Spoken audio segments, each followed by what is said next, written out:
कल्पना कीजिए, आपके शरीर के अंदर एक ऐसा बटन है जिसे दबाते ही आपके घर की तरह आपके शरीर की भी पूरी साफ सफाई, जनरल क्लीनिंग शुरू हो जाती है। आपकी कोशिकाएं, सेल्स, पुराने कचरे, खराब हो चुके प्रोटीनों को खाना शुरू कर देती है और उन सभी चीजों से छुटकारा पाती है जो उनके काम में रुकावट डाल रही है। सुनने में साइंस फिक्शन, विज्ञान की कहानी जैसा लगता है ना? लेकिन अगर मैं आपसे कहूं कि यह बटन कुछ और नहीं बल्कि उपवास, व्रत भूखा रहना है। आज इंटरनेट उपवास, फास्टिंग से जादुई रूप से जवान होने की कहानियों से भरा पड़ा है, पर उन्हीं के साथ साथ घातक गलतियों की भी कई कहानियां मन है, खासकर जब बात 60 साल से ज्यादा उम्र वाले लोगों की आती है। तो फिर सच्चाई क्या है? क्या बुजुर्गों के लिए उपवास सच में एक नए शरीर और तेज दिमाग का रास्ता है, या ये अपनी सेहत के साथ रूसी रूलेट और खेलने जैसा खतरनाक खेल है? इस वीडियो में हम सभी मिथकों, भ्रम और तथ्यों, सच्चाई की गहराई से जांच करेंगे। हम विज्ञान की कसौटी पर देखेंगे कि संभावित रूप से जवानी वापस पाने का फायदा जानलेवा खतरों से कितना बड़ा है। और मैं वादा करता हूं, इस वीडियो के अंत तक आप यह जान जाएंगे कि लंबी उम्र की लड़ाई में उपवास आपका दोस्त है या वह दुश्मन जिससे आपको हर कीमत पर बचना चाहिए। क्या आपने कभी सोचा है कि एक ही तरीका किसी को ठीक क्यों कर सकता है और किसी को चोट क्यों पहुंचा सकता है? इसका जवाब आपको हैरान कर सकता है। इससे पहले कि हम आज के आधुनिक विज्ञान में उतरे, आइए थोड़ा पीछे चलते हैं। उपवास, फास्टिंग सिलिकॉन वैली का कोई नया फैशन नहीं है। यह हजारों साल पुरानी एक प्रथा है। लगभग सभी विश्व धर्मों में, ईसाई धर्म, इस्लाम, बौद्ध धर्म और यहूदी धर्म में व्रत, उपवास की अवधि शामिल है। यहां तक कि प्राचीन यूनानियों, जिनमें चिकित्सा के जनक, फादर ऑफ मेडिसिन, हिप्पोक्रेट्स भी शामिल थे, का मानना था कि भोजन से दूर रहने से शरीर और दिमाग शुद्ध होता है। यह आत्मिक, स्पिरिचुअल और शारीरिक शुद्ध का एक साधन था। लेकिन जो हमारे पूर्वजों के लिए एक सहज अभ्यास था, उसे 21वीं सदी में अब मजबूत वैज्ञानिक आधार मिल गया है। एक अहम मोड़ आया जापानी वैज्ञानिक योशिनोरी ओसुमी की खोज से। सन 2016 में उन्हें ऑटोफैगी, ऑटोफेजी के तंत्र को उजागर करने के लिए नोबेल पुरस्कार मिला। यह शब्द, जिसका मतलब है खुद को खा जाना, सेल्फ ईटिंग, यही वह चाबी है जिससे हमें समझ आया कि जब हम खाना बंद कर देते हैं तो हमारे शरीर में क्या होता है। ओसुमी ने दिखाया कि भूख लगने का मतलब कोशिकाओं के लिए यह संकेत है कि वे अपना ही कचरा साफ करना शुरू कर दें। इस खोज ने इस पुरानी प्रथा को आधुनिक बायोमेडिसिन के सबसे गर्म विषयों में बदल दिया। लेकिन विडंबना, पैराडॉक्स यह है, हमारे पूर्वज शारीरिक रूप से ज्यादा सक्रिय थे और उनका भोजन भी अलग था, जबकि आज का बुजुर्ग व्यक्ति पूरी तरह से अलग माहौल में रहता है। इसलिए पुरानी प्रथाओं या इन नए दौर के युवा बायोहैकर्स की सलाह को आंख बंद करके अपनाना किसी बड़ी परेशानी को न्योता दे सकता है। आइए समझते हैं कि ये तंत्र, मैकेनिज्म आखिर काम कैसे करता है और फायदे और नुकसान के बीच की वह पतली रेखा कहां है। तो चलिए शुरू करते हैं सबसे जरूरी बात से, उस जादू से जिसका नाम है ऑटोफेजी, ऑटोफेजी। ये आसान शब्दों में क्या चीज है ये समझिए। आप कल्पना कीजिए कि आपकी हर एक कोशिका, सेल, एक छोटा सा चलता फिरता शहर है। इसमें बिजली घर है, माइटोकॉन्ड्रिया, प्रोटीन बनाने की फैक्ट्री है, राइबोसोम और आने जाने का सिस्टम भी है। लेकिन समय के साथ इस शहर में कचरा जमा होने लगता है। पुरानी टूटी फूटी चीजें, बेकार पड़ा माल, खराब हो चुके हिस्से। अगर यह कचरा साफ न हो तो शहर में गड़बड़ शुरू हो जाती है, काम रुक जाता है और धीरे धीरे वह कोशिका कमजोर पड़कर बर्बाद होने लगती है। ऑन्टोफेजी ठीक इसी तरह हमारी कोशिका की सफाई सेवा है। जब कोशिका किसी तरह के तनाव, स्ट्रेस में आती है, जैसे कि जब हम उपवास, फास्टिंग करते हैं या खाना स्किप करते हैं, तो यह एक खास तरीके का सिस्टम शुरू करती है। कुछ झिल्लीदार थैलियां बनती हैं जिन्हें ऑटोफेगोसोम कहते हैं। ये कचरे की गाड़ी की तरह पूरी कोशिका में घूमती है और सारा बेकार सामान पकड़ लेती है। खराब हो चुके माइटोकॉन्ड्रिया, सही से न बने हुए प्रोटीन, यहां तक कि वायरस के टुकड़े भी। फिर ये इस कचरे को कोशिका की रिसाइकलिंग फैक्ट्री में पहुंचा देती है, जिसे लाइसोसोम कहते हैं। लाइसोसोम के अंदर ताकतवर एंजाइम्स इस सारे कचरे को छोटे छोटे टुकड़ों में तोड़ देते हैं, जैसे अमीनो एसिड्स या फैटी एसिड्स। और सबसे कमाल की बात यह है कि कोशिका इन्हें फेंकती नहीं है, बल्कि नए तंदुरुस्त हिस्से बनाने और एनर्जी पाने के लिए दोबारा इस्तेमाल करती है। यह एक बेहद असरदार प्रक्रिया है, जो कचरे को साफ करके हमें खुद को नया बनाने का मौका देती है। इसी वजह से ऑटोफेजी को जवां होने, रिजुविनेशन से जोड़ा जाता है। यह सचमुच हमें अंदर से कोशिका के स्तर पर साफ करती है। लेकिन जैसे जैसे हमारी उम्र बढ़ती है, यह अंदर की सफाई सेवा उतनी धीमी और कमजोर पड़ जाती है। कचरा जमा होता रहता है और इसी से उम्र से जुड़ी बहुत सी बीमारियां शुरू होती हैं। अब आखिर में बात आती है उपवास, फास्टिंग की। विज्ञान के अनुसार उपवास इस ऑटोफेजी प्रक्रिया को शुरू करने का सबसे ताकतवर और सबसे प्राकृतिक नेचुरल तरीका है। यह समझिए कि आप अपनी अंदर की क्लीनिंग कंपनी को एक जोरदार धक्का दे रहे हैं, ताकि वह तुरंत अपना काम शुरू कर दे। तो यह ऑटोफैगी यानी कोशिकाओं की यह सफाई बुढ़ापे में इतनी जरूरी क्यों हो जाती है? अफसोस की बात है, जैसे जैसे हमारी उम्र बढ़ती है, हमारा शरीर उतना असरदार नहीं रहता। मरम्मत और नईपन की प्रक्रिया धीमी हो जाती है और कोशिकाओं के अंदर खराबी बढ़ती जाती है। आप एक ऐसी गाड़ी की कल्पना कीजिए जो लाखों किलोमीटर चल चुकी है। उसमें घिसे हुए पुर्जे जमा हो जाते हैं, कहीं तेल टपकता है, कहीं इलेक्ट्रॉनिक्स में गड़बड़ी आ जाती है। हमारी कोशिकाओं के साथ भी ठीक ऐसा ही होता है। इनमें सैनसेंट यानी बुढ़ापे वाली कोशिकाएं जमा होने लगती हैं। इन्हें जो भी कोशिकाएं भी कहते हैं। ये न तो आगे बढ़ती है और न ही अपना काम करती है, लेकिन मरती भी नहीं है। इसके बजाय ये ऊतकों, टिश्यूज में बैठी रहती है और खतरनाक सूजन पैदा करने वाले पदार्थ छोड़ती हैं, जिससे आसपास की स्वस्थ कोशिकाएं जहरीली हो जाती हैं और पूरे शरीर का बुढ़ापा तेजी से आने लगता है। इसके अलावा खराब प्रोटीन भी जमा होते रहते हैं, जो आपस में चिपककर विषैले गुच्छे बना सकते हैं। सबसे जाना माना उदाहरण दिमाग में बनने वाले एमाइलॉइड प्लेक है, जिनका संबंध अल्जाइमर रोग से जोड़ा जाता है। माइटोकॉन्ड्रिया, जो हमारी कोशिकाओं के लिए बिजली घर का काम करते हैं, वे भी पुराने हो जाते हैं। वे कम ऊर्जा बनाते हैं और ज्यादा हानिकारक फ्री रेडिकल्स पैदा करने लगते हैं। कोशिकाओं का यह सारा कचरा ही बुढ़ापे और उससे जुड़ी बीमारियों का मूल कारण है, जैसे हृदय रोग और डायबिटीज से लेकर मस्तिष्क की बीमारियों और कैंसर तक। और बस यहीं पर ऑटोफैगी की भूमिका शुरू होती है।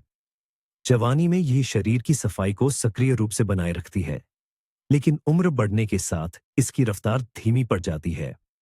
उपवास, फास्टिंग, जैसा कि हमने जाना, इस तंत्र को पूरी शक्ति से सक्रिय कर देता है। यह शरीर को उन झोंबी कोशिकाओं से छुटकारा दिलाता है, विषैले प्रोटीन के गुच्छों को तोड़ता है और खराब माइटोकॉन्ड्रिया को ठिकाने लगाता है। यह महज सफाई नहीं है, ये एक बुनियादी प्रक्रिया है जो बुढ़ापे की कुछ प्रक्रियाओं को बिल्कुल मूल यानी कोशिकीय स्तर पर पीछे धकेलने की क्षमता रखती है। जब हम जवानी की बात करते हैं, तो हमारे दिमाग में तुरंत क्या आता है? कसाव वाली त्वचा और मजबूत मांसपेशियां। लेकिन इसके पीछे कुछ खास हार्मोनों का हाथ होता है। इनमें से एक सबसे जरूरी खिलाड़ी है सोमैटोट्रोपिन, जिसे हम ह्यूमन ग्रोथ हार्मोन के नाम से भी जानते हैं। कई लोग गलती से ये मान लेते हैं कि यह हार्मोन सिर्फ बचपन और जवानी के दौरान जरूरी है, जब हमारी हाइट बढ़ती है। पर यह बहुत बड़ी गलतफहमी है। बढ़ती उम्र में, खासकर बुढ़ापे में, ग्रोथ हार्मोन हमारे शरीर में रखरखाव और मरम्मत का सबसे महत्वपूर्ण काम करता है। यह हमारी मांसपेशियों को बचाए रखने, हड्डियों को मजबूती देने, शरीर की चर्बी जलाने और हमारे पूरे ऊर्जा स्तर और तंदुरुस्ती को बनाए रखने के लिए जिम्मेदार है। लेकिन जैसे जैसे हमारी उम्र बढ़ती है, ग्रोथ हार्मोन का उत्पादन अपने आप कम होने लगता है। यही वजह है कि सीनियर सिटीजन्स के लिए मांसपेशियों को बचाए रखना मुश्किल हो जाता है, हड्डियां कमजोर हो जाती है और शरीर में फैट यानी वसा तेजी से जमा होने लगता है। अब आता है सबसे दिलचस्प हिस्सा, उपवास, फास्टिंग का इस पर क्या असर होता है। शोधकर्ताओं ने जो परिणाम पाए हैं वे सच में हैरान कर देने वाले हैं। कम समय के लिए उपवास रखने से ग्रोथ हार्मोन का उत्पादन कई गुना बढ़ जाता है। कुछ पुरुषों में यह 2000% तक और महिलाओं में 1300% तक बढ़ जाता है। यह कैसे काम करता है? दरअसल, जब हम व्रत रखते हैं या उपवास करते हैं, तो हमारे खून में इंसुलिन का स्तर कम हो जाता है। इंसुलिन और ग्रोथ हार्मोन एक दूसरे के विरोधी होते हैं। जब इंसुलिन ज्यादा होता है, तो ग्रोथ हार्मोन का उत्पादन दब जाता है। लेकिन जब हम उपवास के दौरान इंसुलिन को कम करते हैं, तो शरीर सोमैटोट्रोपिन को तेजी से बनाने का सिग्नल देता है। क्यों? यह शरीर का एक तरह का उत्तरजीविता तंत्र यानी सर्वाइवल मैकेनिज्म है। भोजन की अनुपस्थिति में शरीर को सबसे कीमती चीज यानी मांसपेशियों को बचाना होता है और ऊर्जा वसा के भंडार से लेनी होती है। ग्रोथ हार्मोन ठीक यही काम करने में हमारी मदद करता है। बुजुर्गों के लिए यह किसी वरदान से कम नहीं है। प्राकृतिक तरीके से ग्रोथ हार्मोन बढ़ाना बिना किसी इंजेक्शन या साइड इफेक्ट के मांसपेशियों को कमजोर होने से बचा सकता है, हड्डियों को मजबूत कर सकता है और शरीर की बनावट को बेहतर बना सकता है। यह एक और बहुत बड़ा कारण है कि उपवास या व्रत जवानी को फिर से पाने का एक शक्तिशाली साधन हो सकता है। बुजुर्गों, आज हम एक ऐसे शांत और धोखेबाज दुश्मन के बारे में बात करेंगे जो बुढ़ापे में बहुतों को घेर लेता है। इसका नाम है इंसुलिन रेजिस्टेंस। इंसुलिन रेजिस्टेंस यह क्या भला है? सोचिए, हमारी शरीर की कोशिकाएं, सेल्स एक घर की तरह हैं और इंसुलिन वो चाबी है जो इस घर का दरवाजा खोलती है ताकि ग्लूकोज ग्लूकोज हमारी ऊर्जा का मुख्य स्रोत अंदर जा सके। जब हम खाना खाते हैं, खासकर मीठा या कार्बोहाइड्रेट, तो ब्लड में ग्लूकोज बढ़ जाता है। इसके जवाब में हमारा पैंक्रियास पैंक्रियास इंसुलिन बनाता है। ये इंसुलिन चाबी वाले की तरह दौड़ दौड़ कर दरवाजे खोलने की कोशिश करता है ताकि ग्लूकोज अंदर जा सके। लेकिन अगर आप बार बार दिन भर कुछ न कुछ खाते रहते हैं, खासकर मीठा और मैदा वाली चीजें, तो पैंक्रियास को लगातार बहुत सारा इंसुलिन बनाना पड़ता है। कोशिकाएं लगातार दरवाजे की दस्तक सुनती रहती हैं और थककर उसे नजरअंदाज करना शुरू कर देती हैं। दरवाजे पर लगा ताला मानो जंग खा जाता है। यही है इंसुलिन रेजिस्टेंस। कोशिकाएं इंसुलिन के सिग्नल के लिए भारी हो जाती हैं। नतीजा ये होता है कि ग्लूकोज घर के अंदर नहीं जा पाता और वह ब्लड में ही जमा रहता है।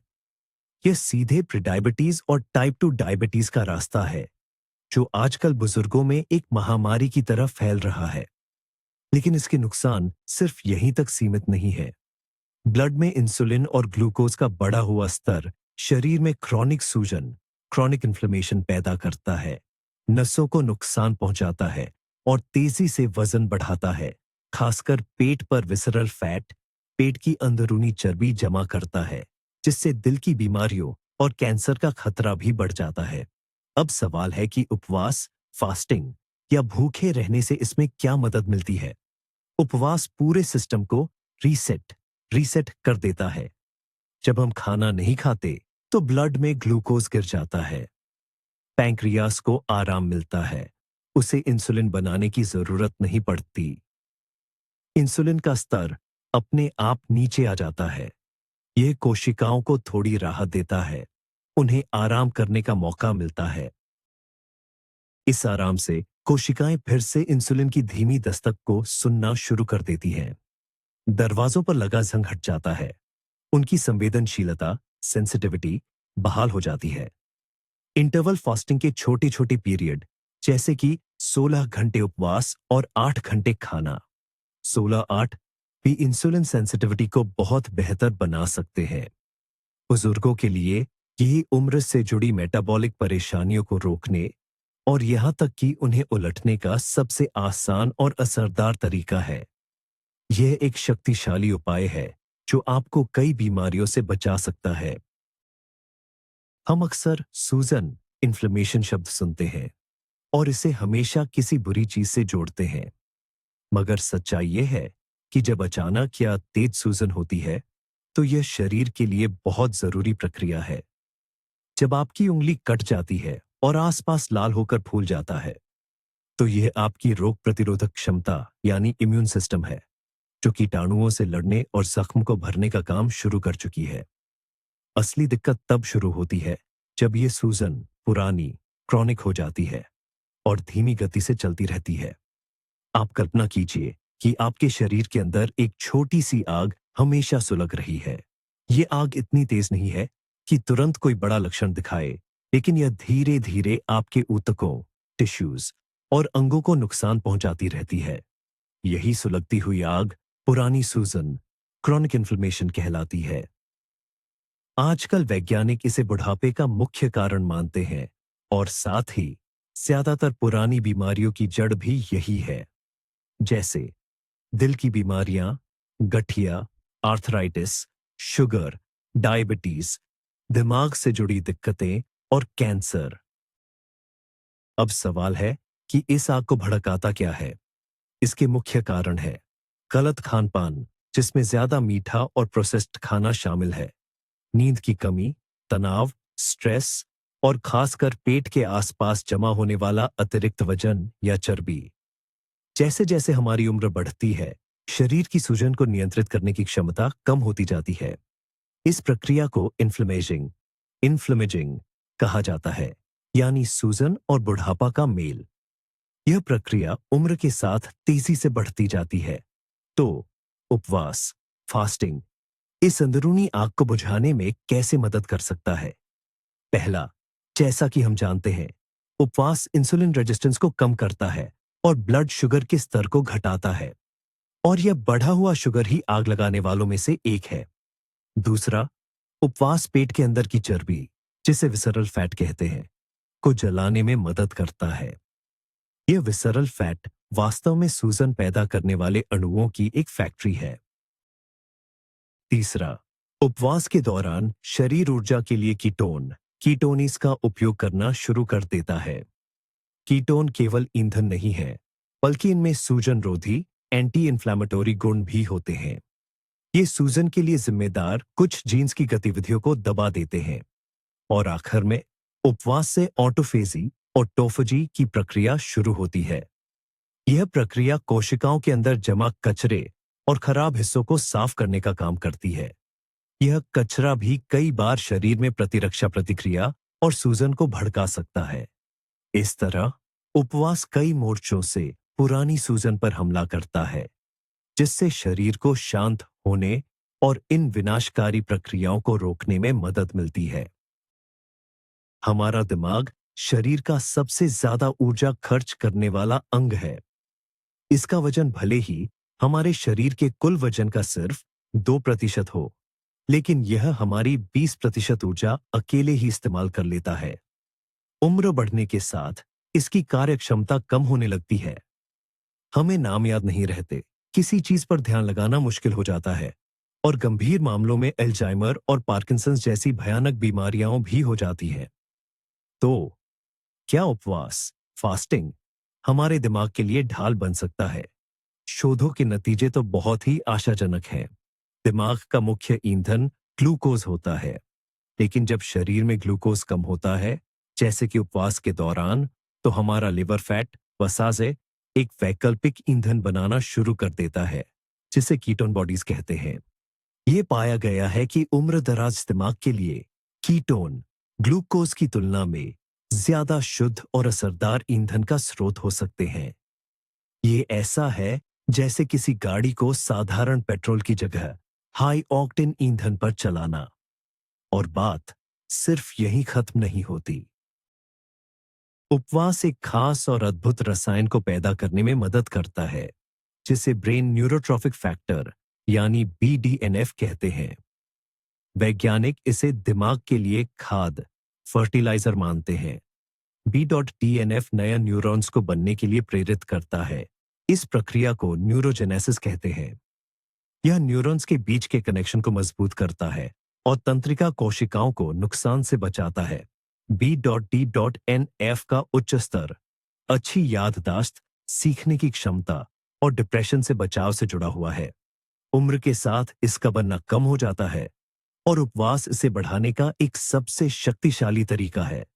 इसके अलावा ऑटोफेजी, जिसकी चर्चा हम पहले भी करते रहे हैं, वह दिमाग से जहरीले प्रोटीन जमावों को साफ करने में महत्वपूर्ण भूमिका निभाता है, जैसे कि बीटा एमाइलॉइड और टाउ प्रोटीन, जो अल्जाइमर रोग के मुख्य लक्षण माने जाते हैं।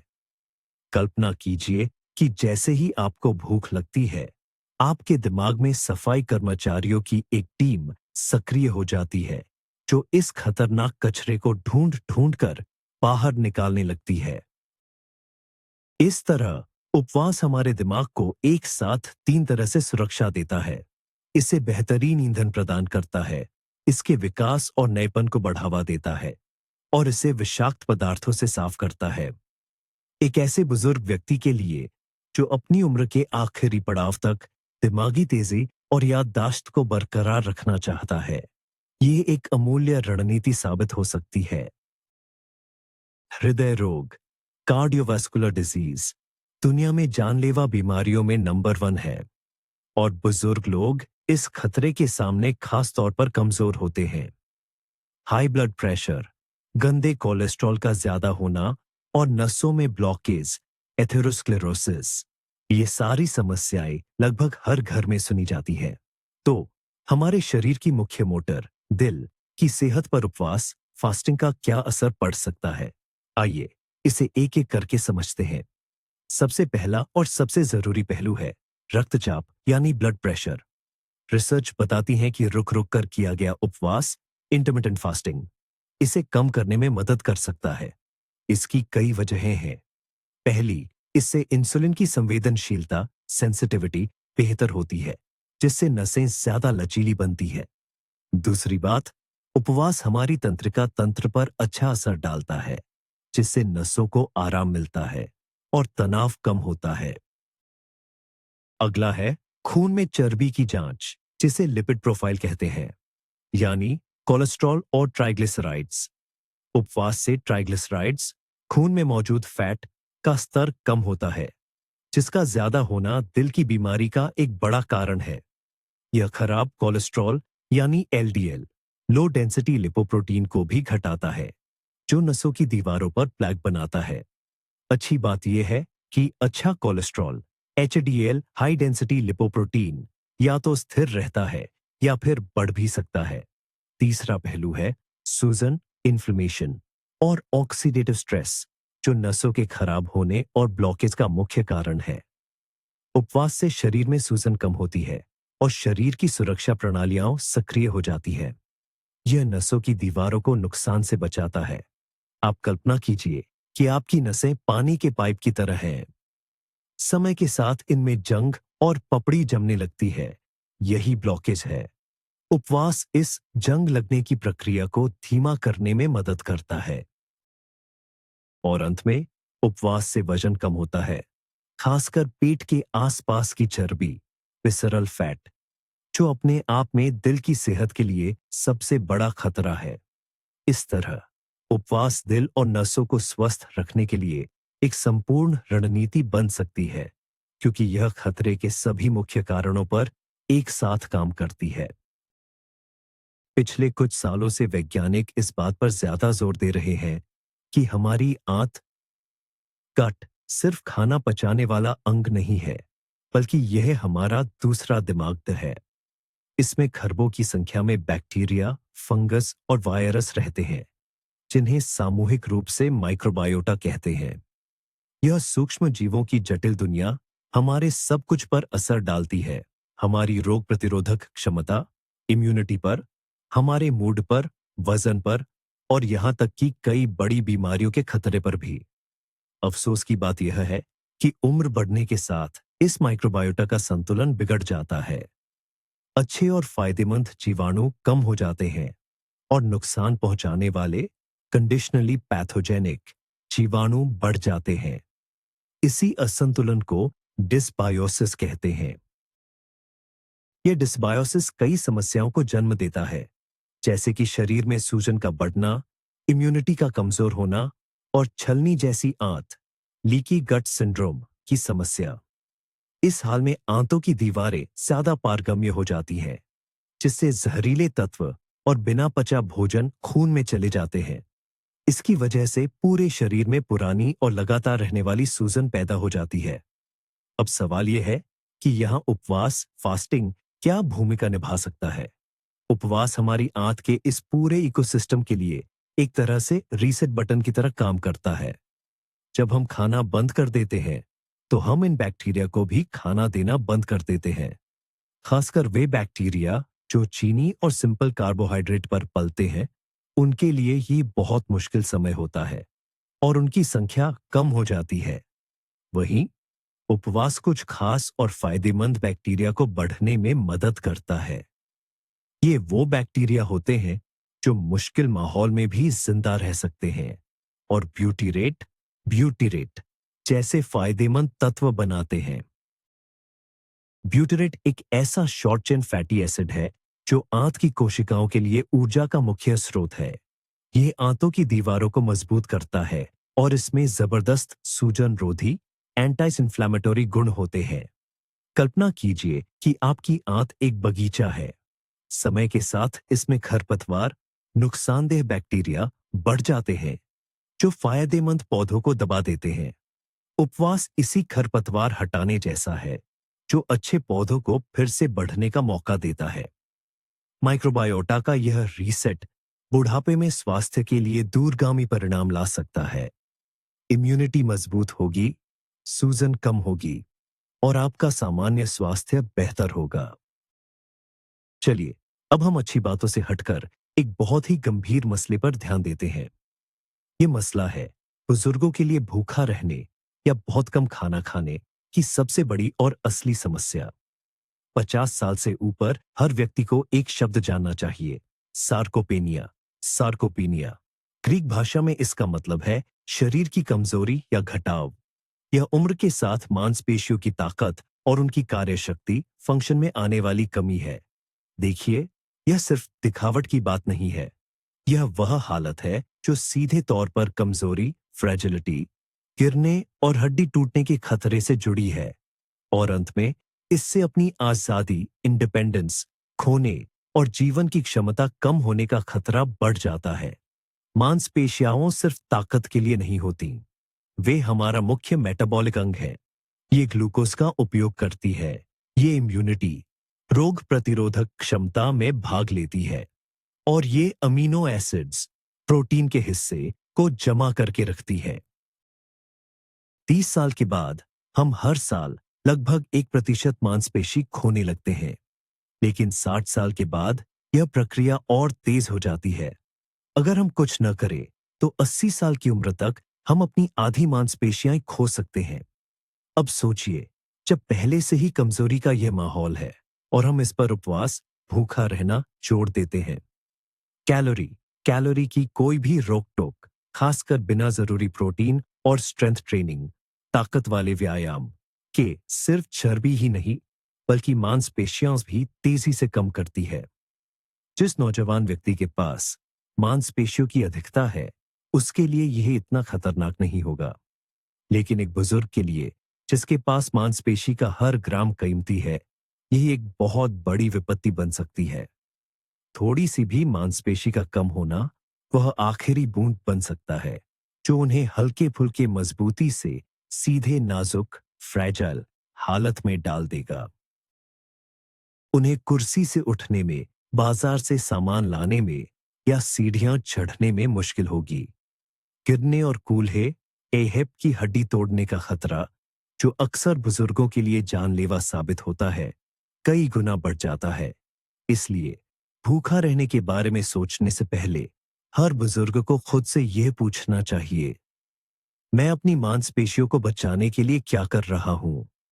क्योंकि यह उपवास जो सार्कोपेनिया को तेज करता है, वह जवानी वापस लाना नहीं है। यह तो सीधा विकलांगता, डिसेबिलिटी की तरफ जाने वाला रास्ता है। तो हमने सबसे बड़े खतरे को पहचान लिया है, जिसे सार्कोपेनिया कहते हैं, यानी मांसपेशियों का कमजोर होकर खत्म होना। क्या इसका मतलब यह है कि हम बूढ़े लोग उपवास, फास्टिंग बिल्कुल नहीं कर सकते? जरूरी नहीं, लेकिन इसके लिए जवान लोगों के तरीके से कहीं ज्यादा समझदारी और सावधानी की जरूरत है।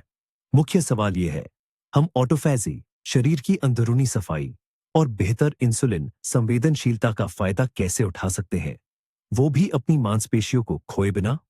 इसके कुछ खास नियम हैं। नियम नंबर 1, प्रोटीन आपका सबसे अच्छा दोस्त है। जब आप खाना खाते हैं, उस समय आपको काफी, बल्कि कहूं तो बढ़ी हुई मात्रा में अच्छी क्वालिटी का प्रोटीन लेना चाहिए। हम बुजुर्गों के लिए प्रोटीन की जरूरत जवान लोगों से ज्यादा होती है, जो आदर्श वजन के प्रति किलोग्राम पर लगभग 1.2 से 1.5 ग्राम होनी चाहिए। इस प्रोटीन को आपको अपने खाने के समय के दौरान बांटना होगा। जरूरी है कि हर बार के खाने में इतनी मात्रा में प्रोटीन जाए जो मांसपेशियों के निर्माण को बढ़ावा दे, यानी लगभग 25 से 30 ग्राम। प्रोटीन के स्रोत संपूर्ण होने चाहिए, जैसे मांस, मुर्गा, मछली, अंडे और पनीर या दही। नियम नंबर 2, ताकत वाली कसरत कोई ऐशो आराम नहीं, बल्कि जीवन की जरूरत है। वजन के साथ काम करने से ज्यादा प्रभावी ढंग से मांसपेशियों को कुछ भी नहीं बचाता है। यह डंबल, रेजिस्टेंस बैंड या आपके अपने शरीर के वजन के साथ की गई कसरत हो सकती है। ताकत की कसरत शरीर को एक मजबूत संकेत देती है कि उसे मांसपेशियों की जरूरत है, और उपवास के दौरान उन्हें ऊर्जा के लिए इस्तेमाल नहीं करना चाहिए। आदर्श रूप से ऐसी कसरत हफ्ते में 2 से 3 बार करनी चाहिए। नियम नंबर 3, उपवास के हल्के तरीकों को चुनें। भूलकर भी कई दिनों का सिर्फ पानी वाला उपवास मत करना। बुजुर्गों के लिए जो अभी शुरुआत कर रहे हैं, सबसे समझदारी भरा चुनाव है इंटरमिटेंट फास्टिंग का 16-8 का तरीका, जहां 16 घंटे उपवास होता है और 8 घंटे के दौरान आप खाते हैं। साथ ही यह जरूरी है कि प्रोटीन की सही मात्रा वाला आपका सारा भोजन इसी 8 घंटे के समय में समा जाए। पर्याप्त प्रोटीन और ताकत वाली कसरत के बिना किया गया उपवास किसी भी बुजुर्ग के लिए बुढ़ापे को धीमा करने के बजाय उसे तेजी से बढ़ाने का पक्का तरीका है। यह एक सच्चाई है। उपवास के दौरान बुजुर्गों को जिस दूसरी बड़ी परेशानी का सामना करना पड़ सकता है, वह है डिहाइड्रेशन, यानी शरीर में पानी की कमी और इलेक्ट्रोलाइट्स का संतुलन बिगड़ना। उम्र बढ़ने के साथ प्यास लगने का एहसास कम हो जाता है। अक्सर बुजुर्ग लोग अनजाने में ही कम पानी पीते हैं। ऊपर से किडनी, गुर्दों का काम भी धीरे धीरे कम होने लगता है। गुर्दे ही शरीर में पानी और नमक के संतुलन को बनाए रखने का काम करते हैं। अब उपवास के दौरान क्या होता है? सबसे पहली बात, हमारे शरीर में पानी का एक बड़ा हिस्सा खाने से, खासकर फल और सब्जियों से आता है। जब हम खाना बंद कर देते हैं, तो पानी का यह मुख्य स्रोत खत्म हो जाता है। दूसरी बात, जब हम व्रत शुरू करते हैं, तो शरीर सबसे पहले अपने जमा किए हुए ऊर्जा के भंडार को खर्च करता है, जिसे ग्लाइकोजन कहते हैं। यह ग्लूकोज हमारे लीवर और मांसपेशियों में जमा होता है। और जरूरी बात यह है कि ग्लाइकोजन का हर ग्राम अपने साथ 3 से 4 ग्राम पानी को बांध कर रखता है। जब यह ग्लाइकोजन खर्च होता है, तो इसके साथ बंधा हुआ पानी भी शरीर से बाहर निकल जाता है।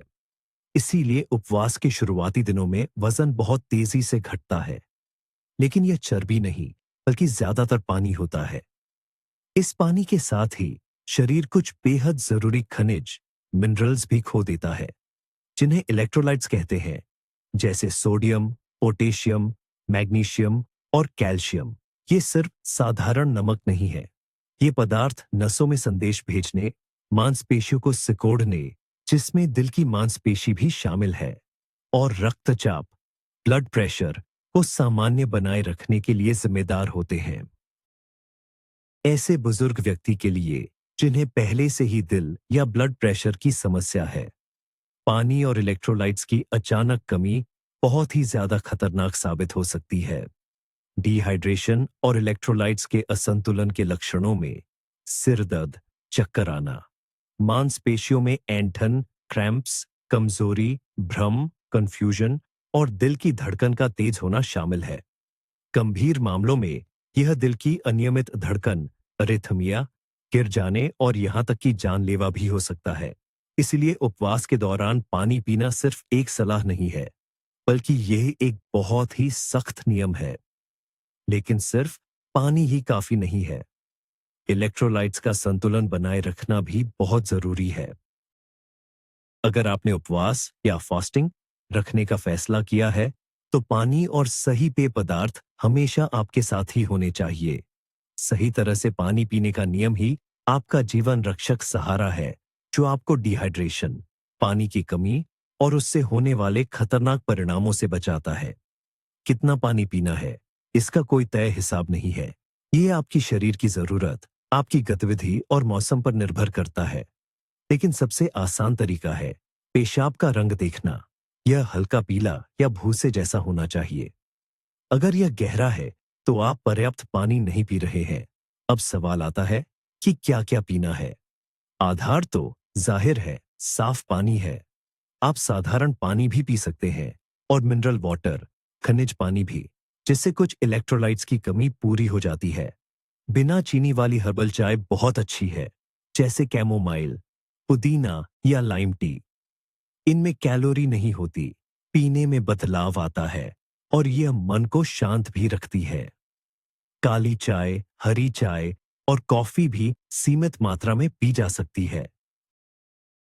लेकिन एक बात याद रखें, कैफीन से बार बार पेशाब आता है, यानी यह मूत्रवर्धक है, जिससे शरीर में पानी की कमी हो सकती है। इसलिए कॉफी के हर कप के बाद एक अतिरिक्त गिलास पानी जरूर पिए। अब इलेक्ट्रोलाइट्स की बात, इन्हें कैसे पूरा करें? सबसे आसान तरीका है पानी में एक चुटकी अच्छी क्वालिटी का समुद्री नमक या सेंधा नमक मिला लें। इसमें सोडियम और अन्य जरूरी खनिज होते हैं। पोटेशियम और मैग्नीशियम के लिए कुछ लोग बिना चीनी वाले इलेक्ट्रोलाइट पाउडर का इस्तेमाल करते हैं, जो आपको दवा की दुकान, केमिस्ट या सप्लीमेंट स्टोर पर मिल जाते हैं। आप यह इलेक्ट्रोलाइट ड्रिंक घर पर भी बना सकते हैं। 1 लीटर पानी में चौथाई चम्मच नमक, आधे नींबू का रस, नींबू में पोटेशियम होता है, और अगर आप चाहें तो स्टीविया जैसा कोई प्राकृतिक स्वीटनर मिला ले। किन चीजों से पूरी तरह बचना चाहिए? मीठे पेय पदार्थ, फलों के जूस और कोल्ड ड्रिंक्स से। इनसे इंसुलिन का स्तर तेजी से बढ़ जाएगा और आपका उपवास टूट जाएगा। सूप या शोरबे से भी सावधान रहे, खासकर बोन ब्रोथ, हड्डी का शोरबा, क्योंकि इसमें एमिनो एसिड्स होते हैं जो उपवास की प्रक्रिया को प्रभावित कर सकते हैं। उपवास के दौरान सही तरह से पानी पीना खाना न खाने जितना ही जरूरी है।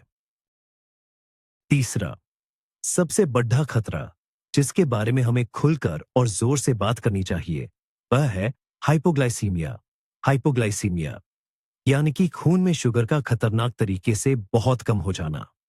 यह बात खासकर उन बुजुर्गों के लिए जरूरी है जिन्हें पहले से टाइप 2 डायबिटीज या प्री डायबिटीज की शिकायत है और जो शुगर कम करने की दवाइयां या इंसुलिन ले रहे हैं। यह कैसे होता है? ये दवाइयां खाने के बाद शरीर में ग्लूकोज के स्तर को नीचे लाने के लिए बनाई गई है। अगर कोई व्यक्ति दवाई की अपनी सामान्य खुराक ले लेता है, लेकिन उस समय खाना नहीं खाता है, तो शुगर का स्तर जरूरी सीमा से भी बहुत नीचे गिर सकता है। यह हालात हाई शुगर, ज्यादा शुगर से भी कहीं ज्यादा खतरनाक है। जैसा कि हम जानते हैं, हमारे दिमाग को तुरंत एनर्जी की जरूरत होती है। जब ग्लूकोज अचानक कम होता है, तो दिमाग का काम ठीक से नहीं हो पाता है। हाइपोग्लाइसीमिया के लक्षण बहुत तेजी से दिखाई दे सकते हैं, जैसे अचानक कमजोरी, हाथों में कंपन, हाथ कांपना, ठंडा पसीना आना, बहुत तेज भूख लगना, चक्कर आना और दिल की धड़धड़कन का तेज हो जाना। अगर सही समय पर उपाय न किया जाए तो इसके और भी गंभीर लक्षण हो सकते हैं। उलझन, कंफ्यूजन, रुक रुक कर बोलना, शरीर का संतुलन खो देना, बेहोशी और यहां तक कि कोमा भी हो सकता है। एक बुजुर्ग व्यक्ति के लिए ऐसी घटना गिरने और गंभीर रूप से चोट लगने का कारण बन सकती है। इसलिए एक सुनहरा नियम है, अगर आप शुगर कम करने की दवाइयां ले रहे हैं तो अपने इलाज करने वाले डॉक्टर से सलाह लिए बिना और दवाइयों की खुराक में बदलाव किए बिना कभी भी फास्टिंग बैश उपवास शुरू न करें। यह वो मामला नहीं है जहां आप खुद ही सब कुछ तय कर लें। आपके डॉक्टर को कहातरों का आकलन करना चाहिए और हो सकता है कि वह फास्टिंग बस के दौरान कुछ दवाइयां अस्थायी रूप से कम कर दे या बंद कर दे। यहां तक कि अगर आपको डायबिटीज नहीं है लेकिन आप दुबले पतले हैं या आमतौर पर आपकी शुगर कम रहती है, तब भी से आपको बहुत सावधान रहना होगा। फास्टिंग बहुत धीरे धीरे और छोटे छोटे अंतराल पीरियड्स से शुरू करनी चाहिए और अपने शरीर की आवाज को ध्यान से सुनना चाहिए। हाइपोग्लाइसीमिया के पहले ही लक्षण दिखते ही फास्टिंग तुरंत तोड़ देनी चाहिए। आपको मीठी चाय पीनी चाहिए या कोई कार्बोहाइड्रेट वाली चीज खानी चाहिए। सुरक्षा हमेशा पहले होनी चाहिए। जब हम खाने पीने की बात करते हैं, पोषण की बात करते हैं, तो हमारा ध्यान अक्सर कैलोरी, प्रोटीन, वसा, फैट और कार्बोहाइड्रेट पर ही जाता है। हम इन छोटे लेकिन जीवन के लिए बेहद जरूरी चीजों को भूल जाते हैं, यानी विटामिन और मिनरल्स, खनिज। ये हमें ऊर्जा, एनर्जी तो नहीं देते, लेकिन इनके बिना हमारे शरीर में कोई भी जरूरी रासायनिक क्रिया हो ही नहीं सकती। ये हमारे शरीर के इंजन के लिए ठीक वैसे ही है जैसे कार के इंजन में स्पार्क प्लग होते हैं। उम्र बढ़ने के साथ हमें इन सूक्ष्म पोषक तत्वों की जरूरत और बढ़ जाती है, लेकिन दुख की बात यह है कि भोजन से इन्हें सोखने की, अवशोषण की क्षमता कम हो जाती है। उदाहरण के लिए हमारे जैसे बड़े बुजुर्गों में अक्सर vitamin D, vitamin B12, calcium और मैग्नीशियम की कमी पाई जाती है। अब कल्पना कीजिए कि हम खाने का समय घटाकर सिर्फ 8, 6 या यहां तक कि 4 घंटे कर देते हैं, जैसा कि आजकल फास्टिंग में होता है। इसका मतलब है कि इस छोटी सी ईटिंग विंडो में हमें सिर्फ अपनी कैलोरी और प्रोटीन ही नहीं, बल्कि दिन भर के सभी जरूरी विटामिन और मिनरल्स भी पूरे करने होंगे। अगर हम इस छोटे से समय में भी सिर्फ बर्गर, पूड़ी, समोसे या बेकार जंक फूड खाएंगे, तो ये कमियां, डेफिशिएंसी बहुत तेजी से बढ़ेंगी। उपवास, फास्टिंग करने का मतलब यह नहीं है कि आप खराब खाना खाएं। इसके विपरीत उपवास आपकी डाइट की गुणवत्ता पर और ज्यादा जोर देता है। आपका हर भोजन ज्यादा से ज्यादा पौष्टिक होना चाहिए और जरूरी तत्वों से भरपूर होना चाहिए। इसका मतलब है इंद्रधनुष के सभी रंगों वाली ढेर सारी सब्जियां, प्रोटीन के अच्छे स्रोत और सेहतमंद वसा, हेल्दी फैट्स। अगर आपकी डाइट हल्की, पोषक तत्वों में कम रहेगी, तो उपवास के दौरान बहुत जल्दी गंभीर कमियां में हो सकती है। उदाहरण के लिए पोटेशियम और मैग्नीशियम की कमी से दिल की समस्याएं और मांसपेशियों में ऐंठन, मसल स्पाज्म हो सकती है। बी कॉम्प्लेक्स विटामिन की कमी से तंत्रिका तंत्र, नर्वस सिस्टम प्रभावित होता है। कैल्शियम और विटामिन डी की कमी से ऑस्टियोपोरोसिस, हड्डियों की कमजोरी तेजी से बढ़ जाती है। इसलिए उपवास शुरू करने से पहले आपको ईमानदारी से अपनी मौजूदा डाइट का मूल्यांकन करना चाहिए। क्या आपका भोजन पर्याप्त रूप से विविध है? क्या आपको सभी जरूरी चीजें मिल रही हैं? शायद बेहतर होगा कि आप कुछ मुख्य विटामिन और मिनरल्स की जांच करा लें और अगर जरूरत हो तो डॉक्टर की सलाह पर सप्लीमेंट्स लेना शुरू कर दें। पहले से मौजूद कमियों के साथ उपवास करना स्वास्थ्य को सुधारने का नहीं, बल्कि बिगड़ने का सीधा रास्ता है। अगर इतना सब सुनने के बाद भी आपने उपवास, फास्टिंग करने का फैसला किया है, तो सबसे पहला सवाल आता है, शुरुआत कहां से करें? बुजुर्गों के लिए जवाब बिल्कुल साफ है। सबसे आसान और सुरक्षित तरीके से, जिसे 16-8 16-8 इंटरमिटेंट फास्टिंग कहते हैं, इसका क्या मतलब है? इसका मतलब है कि पूरे दिन में 2 खास समय होते हैं। पहला 16 घंटे का उपवास का समय, जब आप सिर्फ पानी, जड़ी-बूटियों की चाय या बिना चीनी की काली कॉफी पी सकते हैं। और दूसरा 8 घंटे की खाने की खिड़की, ईटिंग विंडो, जब आप अपना सारा भोजन करते हैं। उदाहरण के लिए, आप सुबह 10 बजे नाश्ता कर सकते हैं और शाम 6 बजे रात का भोजन, डिनर। या अगर आप नाश्ता छोड़ना पसंद करते हैं, तो पहला भोजन दोपहर 12 बजे हो सकता है और आखिरी रात 8 बजे। मुख्य बात यह है कि आपको 16 घंटे तक बिना किसी कैलोरी वाली चीज के पूरा संयम रखना है। अब सवाल यह है कि यह तरीका बुजुर्गों और नए शुरुआत करने वालों के लिए सबसे अच्छा क्यों है? पहला कारण, यह मानसिक रूप से आसान है। उपवास का ज्यादातर समय तो आप सोते हुए निकाल देते हैं। दूसरा कारण, 16 घंटे इतना काफी है कि आपका इंसुलिन लेवल कम होने लगे और शरीर में ऑटोफेजी, यानी पुराने सेल्स की सफाई और मरम्मत की प्रक्रिया शुरू हो जाए। और लंबे उपवास के मुकाबले इसमें हाइपोग्लाइसीमिया, शुगर का बहुत कम होना या इलेक्ट्रोलाइट इम्बैलेंस जैसे बड़े साइड इफेक्ट्स का खतरा बहुत कम होता है। तीसरा कारण, 8 घंटे की खिड़की में आप आराम से 2 या 3 अच्छे भोजन कर सकते हैं। आपको जरूरत के मुताबिक कैलोरी, प्रोटीन और अन्य पोषक तत्व मिल जाते हैं।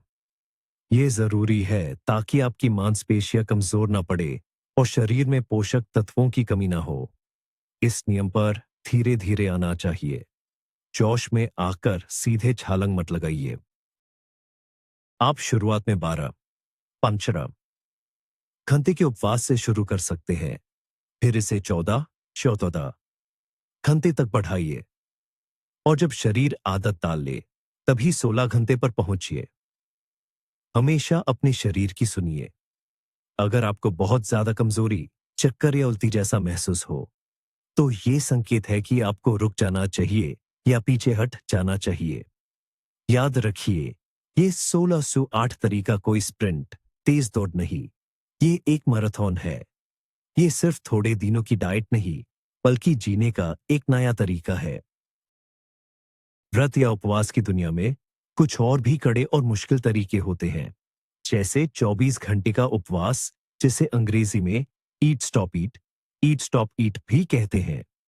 इसका मतलब है कि हफ्ते में 1 या 2 बार आपको पूरे 24 घंटे कुछ नहीं खाना होता।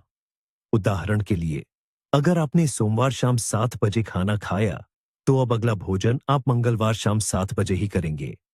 इससे भी ज्यादा मुश्किल एक और तरीका है, जिसे ओमैड कहते हैं। इसका मतलब है दिन में सिर्फ एक बार खाना, 1 मील अ डे। इस तरीके में आपको सिर्फ 1 घंटे के अंदर ही सारा खाना होता है और बाकी के 23 घंटे आप भूखे रहते हैं। माना जाता है कि इन तरीकों से शरीर की अंदरूनी सफाई, जिसे ऑटोफेजी कहते हैं, और ज्यादा गहराई से होती है। साथ ही वजन कम करने और इंसुलिन की संवेदनशीलता, यानी शुगर को नियंत्रित करने में भी जबरदस्त फायदा मिलता है। लेकिन बुजुर्गों और पेंशनर्स के लिए ये सभी कड़े नियम बहुत ज्यादा खतरनाक साबित हो सकते हैं। सबसे पहली बात, 24 घंटे बिना खाए रहना शारीरिक और मानसिक रूप से बहुत थका देने वाला हो सकता है। बुढ़ापे में लो ब्लड शुगर, हाइपोग्लाइसीमिया, शरीर में पानी की कमी एंड डिहाइड्रेशन और बहुत ज्यादा कमजोरी आने का खतरा काफी बढ़ जाता है। दूसरी और सबसे जरूरी बात यह है कि इन कठोर डाइट में एक ही बार में पूरे दिन के जरूरी पोषक तत्व, न्यूट्रिएंट्स, लेना लगभग नामुमकिन हो जाता है। जरा सोचिए, आपको एक ही बार के खाने में 1.5 से 2000 कैलोरी, 100 ग्राम प्रोटीन, ढेर सारी सब्जियां और अच्छे फैट्स लेने होंगे। बुजुर्ग लोगों में अक्सर भूख कम लगती है और पाचन तंत्र भी धीमा हो जाता है। ऐसे में यह करना उनके लिए एक असंभव काम है। इसका नतीजा ये होगा कि शरीर में प्रोटीन और जरूरी विटामिन की कमी, डेफिशिएंसी, जरूर होगी और इससे आपकी मांसपेशियों का नुकसान, मसल लॉस, तेजी से होने लगेगा। इसीलिए ज्यादातर बुजुर्गों के लिए इस तरह के कड़े उपवास के तरीके बिल्कुल भी ठीक नहीं हैं और खतरनाक साबित हो सकते हैं। इन्हें केवल खास और अपवाद वाली स्थितियों में ही आजमाया जा सकता है, वह भी तब जब आप पहले से हल्के उपवास करते हो, आपको कोई गंभीर बीमारी न हो और सबसे जरूरी जब किसी अनुभवी डॉक्टर की कड़ी निगरानी हो। बाकी सबके लिए यह एक ऐसा खतरा है जिसे उठाने की कोई जरूरत नहीं है। ये सिर्फ एक गैर जरूरी जोखिम है। देखिए, उपवास के जितने भी फायदे हों, लेकिन ये कोई रामबाण इलाज नहीं है। यह हर समस्या का समाधान नहीं हो सकता। कुछ लोग ऐसे हैं जिनके लिए उपवास करना सिर्फ मना ही नहीं है, बल्कि यह उनके लिए सख्त मना है, या कहें कि बिल्कुल जहर जैसा हो सकता है। अगर आपको ये स्वास्थ्य संबंधी परेशानियां हैं, तो भूलकर भी उपवास शुरू न करें। ऐसी हालत में उपवास करने से आपकी सेहत पर बहुत ही बुरे और स्थायी परमानेंट असर पड़ सकते हैं। तो आखिर किन लोगों को उपवास से पूरी तरह दूर रहना चाहिए? सबसे पहले और सबसे जरूरी, वो लोग जिनका वजन उनकी लंबाई के हिसाब से बहुत कम है, यानी जिनका बीएमआई बॉडी मास इंडेक्स आमतौर पर 18.5 8.5 से नीचे है। ऐसे लोगों के पास जरूरी चर्बी का भंडार नहीं होता। जब वे उपवास करते हैं तो शरीर शक्ति के लिए चर्बी की जगह उनकी मांसपेशियों, मसल्स और अंदरूनी अंगों, इंटरनल ऑर्गन्स को ही तोड़ना शुरू कर देता है। ये बहुत खतरनाक है। दूसरा, अगर आपको पहले कभी खाने पीने से संबंधित कोई मानसिक बीमारी रही है, जैसे कि एनोरेक्सिया या बुलिमिया, उपवास करने से ये गंभीर बीमारियां वापस लौट सकती हैं। इसलिए आपको बहुत सावधानी रखनी होगी। तीसरा, गर्भवती और स्तनपान कराने वाली महिलाएं, इन समयों में मां और बच्चे दोनों के विकास के लिए शरीर को लगातार और पूरे पोषक तत्वों, न्यूट्रिएंट्स की आवश्यकता होती है। इस समय भूखा रहना बिल्कुल ठीक नहीं। चौथा, वो लोग जिन्हें कोई गंभीर पुरानी बीमारी है जो अभी नियंत्रण कंट्रोल में नहीं है, जैसे कि दिल और गुर्दे, किडनी की बहुत ज्यादा कमजोरी, लिवर की खराबी या फिर टाइप 1 डायबिटीज जिसका शुगर कंट्रोल नहीं हो रहा हो। कमजोर शरीर के लिए उपवास एक बहुत बड़ा तनाव, स्ट्रेस बन सकता है और आपकी बुनियादी बीमारी को और बढ़ा सकता है। पांचवा, जो लोग नियमित रूप से कोई खास दवाइयां खा रहे हैं, कुछ दवाइयां खाने के साथ लेना जरूरी होता है और खाली पेट लेने से उनके बड़े नुकसान हो सकते हैं। उदाहरण के लिए, दर्द की कुछ तेज गोलियां खाली पेट की अंदरूनी दीवार, स्टमक लाइनिंग को नुकसान पहुंचा सकती है। छठा, जिन लोगों की सर्जरी होने वाली है या जो अभी सर्जरी के बाद ठीक हो रहे हैं, शरीर को जख्म भरने और ताकत वापस लाने के लिए पोषण की सख्त जरूरत होती है। इस दौरान भूखे रहना बिल्कुल अनुचित है। इसके अलावा बेटा, गाउट, गाठिया रॉज के मरीजों को भी बहुत सावधानी रखनी चाहिए, क्योंकि उपवास से यूरिक एसिड का स्तर बढ़ सकता है। और जिन लोगों को पित्त की थैली, गॉल ब्लैडर में पत्थरी की समस्या है, उन्हें तो हमेशा डॉक्टर की सलाह लेनी चाहिए। अगर इनमें से कोई भी एक समस्या आपके साथ है, तो उपवास करने का ख्याल तब तक मन से निकाल दीजिए जब तक आप किसी अच्छे डॉक्टर से सलाह न लें। अपनी सेहत का ख्याल रखिए। मैंने ये बात कई बार दोहराई है, लेकिन मैं इसे एक बहुत ही जरूरी अलग हिस्से के तौर पर बताना चाहता हूं। बुजुर्गों के लिए उपवास, फास्टिंग शुरू करने से पहले डॉक्टर से सलाह लेना सिर्फ एक औपचारिकता या कागज पर टिक मार्क नहीं है। ये आपकी सुरक्षा के लिए सबसे जरूरी कदम है। ये इतना महत्वपूर्ण क्यों है? पहला कारण, केवल डॉक्टर ही आपकी मौजूदा सेहत का सही आकलन कर सकते हैं और उन छिपे हुए जोखिमों, कॉन्ट्राइंडिकेशंस को पहचान सकते हैं। हो सकता है आपको अच्छा महसूस हो रहा हो, लेकिन आपके शरीर में ऐसी बीमारियां शुरू हो रही हो जिनके बारे में आपको पता नहीं है और जो उपवास के दौरान बढ़ सकती है। दूसरा कारण, डॉक्टर उन सभी दवाओं की जांच करेंगे जो आप ले रहे हैं।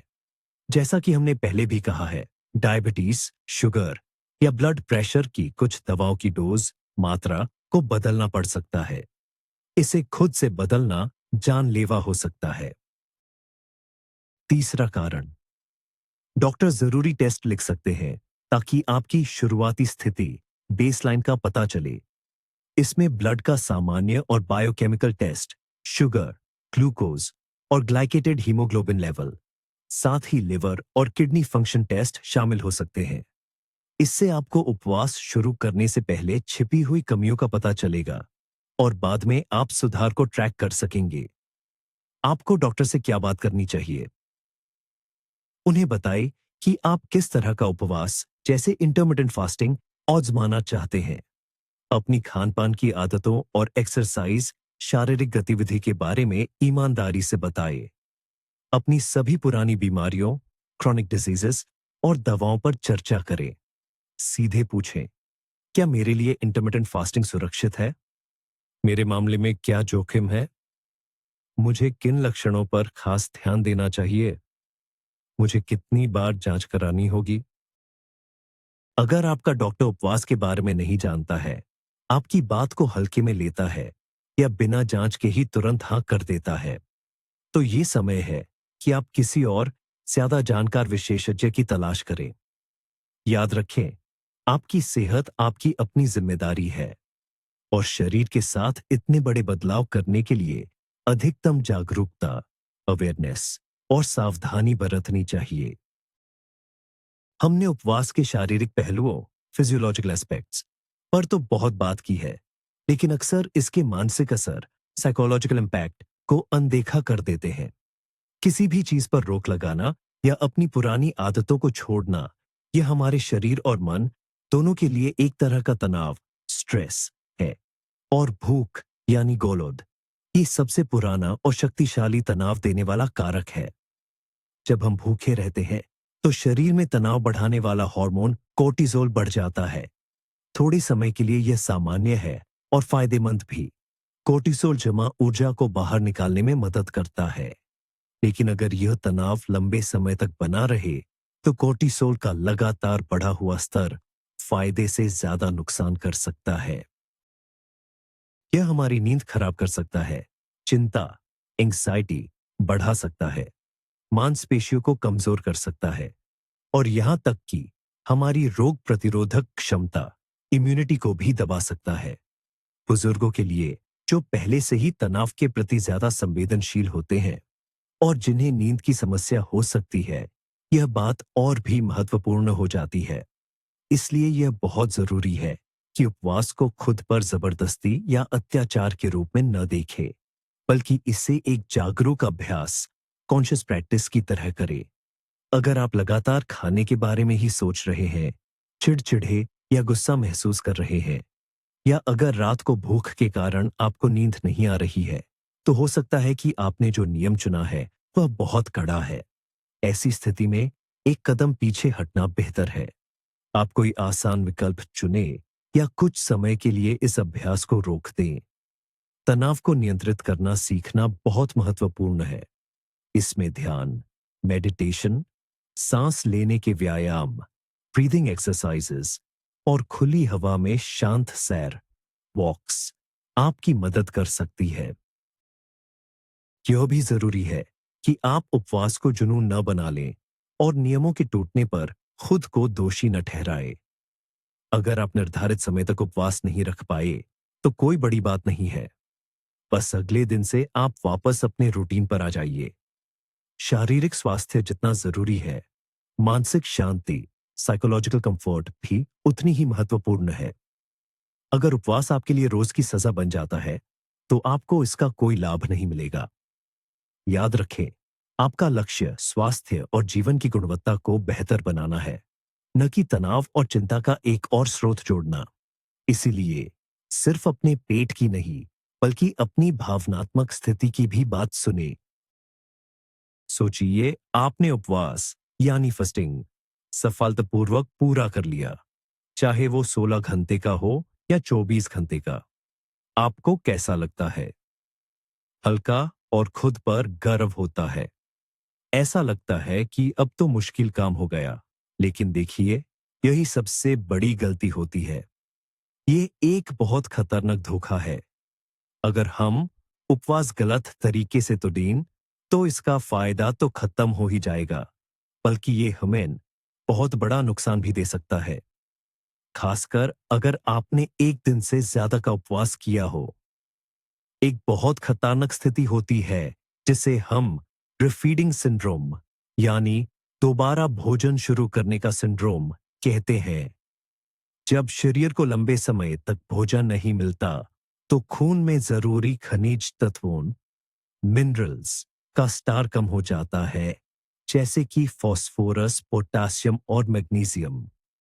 अगर हम इसके बाद झटके से और खासकर ज्यादा कार्बोहाइड्रेट वाला भोजन खा ले, तो शरीर में एकदम से खूब सारा इंसुलिन निकालता है। ये इंसुलिन सिर्फ चीनी को ही नहीं, बल्कि उन बचे हुए खनिजों को भी कोशिकाओं सेल्स में खींच लेता है। नतीजा ये होता है कि खून में उनका स्तर इतना गिर जाता है कि स्थिति गंभीर हो जाती है। इससे दिल, हार्ट, सांस लेने और तंत्रिका प्रणाली, नर्वस सिस्टम में बड़ी गड़बड़ी हो सकती है। कमजोर बुजुर्ग शरीर के लिए तो यह जानलेवा फेटल हो सकता है। इसलिए उपवास तोड़ने का पहला नियम है, सब काम धीरे से और संयम से करें। भोजन पर टूटना बिल्कुल नहीं है। आपकी पाचन प्रणाली, डाइजेस्टिव सिस्टम आराम कर रही थी, इसे धीरे धीरे शुरू करना होगा। तो शुरुआत कहां से करें? उपवास के बाद पहला भोजन हमेशा ऐसा होना चाहिए जो हल्का हो और जिससे इंसुलिन का झटका ना लगे। आप छोटा सा सब्जियों का सूप पुरई ले सकते हैं, जिसमें तेल और मसाले कम हो। या फिर आप थोड़ी सी ऐसी चीज खा सकते हैं जो अच्छे बैक्टीरिया दे, जैसे कि थोड़ा सा दही या खट्टी गोभी, sauerkraut। एक घंटे या 1.5 घंटे बाद आप कुछ प्रोटीन युक्त खा सकते हैं, जैसे कि उबला हुआ अंडा या छोटा टुकड़ा उबला हुआ मुर्गा या मछली। लेकिन पहले कुछ घंटों में फास्ट कार्ब्स, तुरंत एनर्जी देने वाले कार्बोहाइड्रेट, जैसे कि ब्रेड, मिठाई या बहुत मीठे फल जिनमें ग्लाइसीमिक इंडेक्स ज्यादा होता है, इनसे दूर रहना बेहतर है। भोजन की मात्रा भी बहुत मायने रखती है। हमेशा छोटा हिस्सा, स्मॉल पोर्शन ही खाइए। याद रखिए, आपका मकसद पेट भरना नहीं है, बल्कि अपने शरीर को आराम से और सुरक्षित तरीके से वापस खाने पीने के नियमित चलान पर लाना है। तो चलिए, अब इस चर्चा को समाप्त करते हैं और एक बार सारांश देख लेते हैं। आज हमने क्या सीखा? बुजुर्गों के लिए उपवास यानी फास्टिंग एक ऐसी तेज धार वाली तलवार है जो शानदार जवानी यानी रेजुविनेशन लाने की ताकत भी रखती है और जानलेवा खतरे भी। एक तरफ हमारे पास ऑटोफेजी का जादू है। यह वो कोशिकीय सफाई है जो उम्र से जुड़ी बीमारियों से बचा सकती है। इससे ग्रोथ हार्मोन बढ़ता है, इंसुलिन की सेंसिटिविटी सुधरती है, शरीर में सूजन कम होती है और दिमाग को भी सुरक्षा मिलती है। यह सब वैज्ञानिक रूप से साबित तरीके हैं जो आपकी सक्रिय लंबी उम्र को बढ़ा सकते हैं। लेकिन दूसरी तरफ किसी भी ताकतवर दवा की तरह उपवास के कुछ गंभीर दुष्प्रभाव, साइड इफेक्ट्स हैं जो एक बुजुर्ग व्यक्ति के लिए घातक साबित हो सकते हैं। सबसे बड़ा दुश्मन है सार्कोपेनिया यानी कीमती मांसपेशियों का नुकसान। इससे कमजोरी आती है, शरीर नाजुक हो जाता है और आप अपनी आजादी खो सकते हैं। इसके बाद डिहाइड्रेशन, पानी की कमी, जरूरी पोषक तत्वों की कमी और खून में शुगर का खतरनाक रूप से गिर जाना जैसे बड़े खतरे भी रहते हैं। तो हमारा मुख्य निष्कर्ष बिल्कुल साफ है, बुजुर्गों के लिए उपवास हर किसी के लिए नहीं है और इसे खुद ही शुरू करने की गलती बिल्कुल न करें। यह एक नाजुक और सोच समझ कर किया जाने वाला काम है, जिसमें ज्ञान, बहुत ज्यादा सावधानी, अनिवार्य मेडिकल जांच और सबसे जरूरी व्यक्तिगत दृष्टिकोण, इंडिविजुअल अप्रोच की जरूरत होती है। ऐसा कोई एक नियम नहीं है जो सब पर लागू हो। जो एक के लिए अमृत बन सकता है, वह दूसरे के लिए बड़ी मुश्किल खड़ी कर सकता है। इसलिए अपने स्वास्थ्य को सबसे बड़ी दौलत समझें। जानकारी इकट्ठी करें, विश्लेषण करें लेकिन हमेशा डॉक्टर्स और हेल्थ एक्सपर्ट से सलाह जरूर लें। आपका बहुत बहुत शुक्रिया कि आपने इस जरूरी वीडियो को अंत तक देखा। अगर आपको यह जानकारी फायदेमंद लगी हो, तो कृपया इसे लाइक करें और चैनल को सब्सक्राइब करें, ताकि आप स्वास्थ्य के बारे में ऐसे मुश्किल विषयों पर नई चर्चाएं न छोड़ दी एच दें। और अब मैं आपसे एक सवाल पूछना चाहता हूं। अपने अनुभव या राय कमेंट्स में जरूर बताएं। आपके केहा ख्याल से क्या यह खातरा उठाना सही है? क्या आप यह सब जानने के बाद भी उपवास के तरीके को अपनाने के बारे में सोचेंगे? चलिए एक ईमानदार और खुली बातचीत शुरू करते हैं।